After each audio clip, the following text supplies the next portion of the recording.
मुख्यमंत्री पुष्कर सिंह धामी अब 2027 विधानसभा चुनाव के लिए पूरी तरह एक्टिव मोड में आ चुके हैं। हाईकमान के लगातार बढ़ते भरोसे के बाद बीजेपी के भीतर उनका कद इस स्तर तक पहुंच गया है, जहां वे अब तक के मुख्यमंत्रियों में सबसे मजबूत और प्रभावशाली चेहरे के रूप में उभरते नजर आ रहे हैं। 21 मार्च को हल्द्वानी दौरे पर पहुंचे रक्षा मंत्री राजनाथ सिंह ने धामी के 4 साल के कार्यकाल की जमकर तारीफ करते हुए उन्हें धुरंधर धामी कहकर नवाजा, जिससे साफ संकेत मिलता है कि हाईकमान का पूरा भरोसा अब सीएम धामी पर ही टिका है। इसी के साथ अब सीएम धामी 2027 के विधानसभा चुनाव के लिए मैदान में उतर चुके हैं। इसकी झलक हाल ही में हुए कैबिनेट विस्तार में साफ दिखाई देती है। कैबिनेट विस्तार के साथ ही उत्तराखंड में बड़ा फेरबदल किया गया और 5 नए मंत्रियों को शामिल करते हुए उनके विभागों का बंटवारा भी कर दिया गया है। इसके साथ ही लंबे समय से अपने पास रहे 35 विभागों का बोझ भी सीएम धामी ने कम किया है।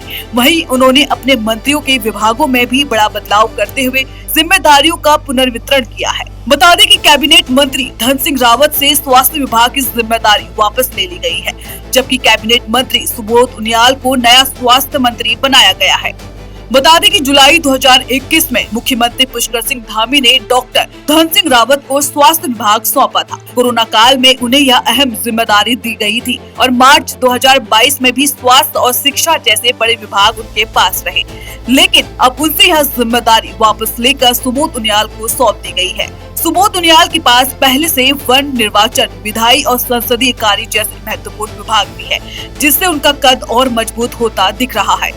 वहीं वरिष्ठ मंत्री सतपाल महाराज से पंचायती राज विभाग लेकर नए मंत्री मदन कौशिक को सौंपा गया है।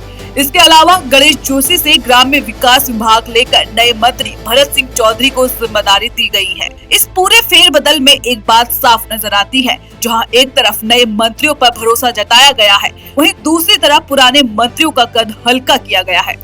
हाल ही में 5 नए मंत्रियों के शपथ ग्रहण के बाद किए गए इस विभागीय आवंटन में मुख्यमंत्री ने कई महत्वपूर्ण और संवेदनशील विभाग अपने पास ही रखे हैं। जारी सूची के अनुसार मुख्यमंत्री सामान्य प्रशासन, खनन, गृह, कार्मिक सतर्कता, नियुक्ति, प्रशिक्षण और जनसंपर्क जैसे प्रमुख विभाग खुद संभालेंगे। ये विभाग शासन संचालन की रीढ़ माने जाते हैं, जिनके जरिए प्रशासनिक फैसलों और कानून व्यवस्था पर सीधा नियंत्रण बना रहता है। वहीं अन्य विभाग मंत्रियों के बीच बांटकर उन्हें उनकी जिम्मेदारी सौंपी गई है, ताकि कामकाज को और ज्यादा प्रभावी बनाया जा सके। सूत्रों के अनुसार इस नए बंटवारे से बेहतर समन्वय स्थापित होगा और विकास योजनाओं को तेजी से जमीन पर उतारा जा सकेगा। कैबिनेट मंत्री खजान दास को समाज कल्याण, अल्पसंख्यक कल्याण, छात्र कल्याण और भाषा विभाग की जिम्मेदारी दी गई है। मदन कौशिक को आपदा, पंचायती राज, आयुष एवं आयुष शिक्षा, पुनर्गठन और जनगणना विभाग मिला है। वहीं मंत्री भरत सिंह चौधरी को ग्राम्य विकास, लघु, खादी और ग्रामोद्योग विभाग सौंपे गए हैं। मंत्री प्रदीप बत्रा को परिवहन, सूचना प्रौद्योगिकी, विज्ञान प्रौद्योगिकी और जैव प्रौद्योगिकी विभाग की जिम्मेदारी दी गई है। मंत्री राम सिंह खेड़ा को शहरी विकास, पर्यावरण और जलागम प्रबंधन विभाग सौंपे गए हैं।